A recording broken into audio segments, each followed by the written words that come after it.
Hi, friends. I'm Carol. Did you know it's my favorite time of year? Christmas! Christmas! It's Christmas! It's Christmas! It's almost Christmas time! If you're like me, you have a tree like this. Do you know what kind of tree it's called? It's a Christmas tree! Here's another kind of tree. This is Jesus' family tree. It's all about Christmas too, because Jesus is the reason we have Christmas.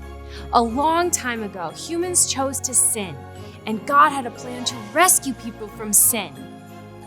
He planned to send His Son, Jesus, to earth to save us. He sent Jesus through a special family. Each ornament on this tree shows us a person who is a part of the earthly family tree of Jesus.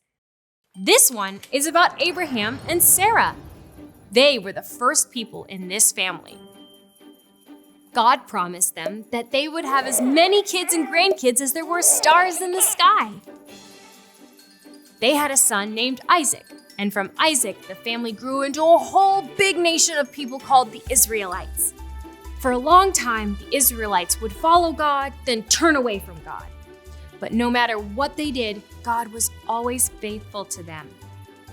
There was a woman named Ruth, and she was faithful to God, so He let her be a part of Jesus' family tree, and this is her story.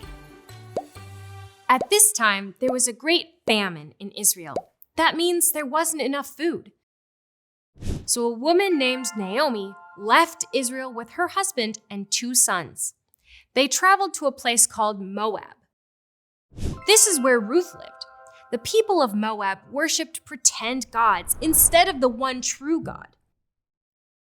Naomi and her family lived in Moab for many years. Her sons grew up, and one married Ruth. The other married a woman named Orpah.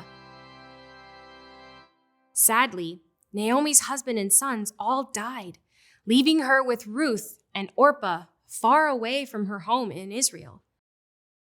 When Naomi heard the famine was over in Israel, she decided to go home. She told Ruth and Orpah they could stay in Moab and find new husbands. Orpah did just that, but Ruth refused to leave Naomi. She told her, "Where you go, I'll go, and where you stay, I'll stay.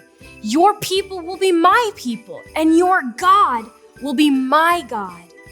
Ruth and Naomi went to Israel together. God had an amazing plan to bless them both. Ruth began working in a field. She would pick up the grain that fell on the ground so she and Naomi could have something to eat. The field was owned by a man named Boaz.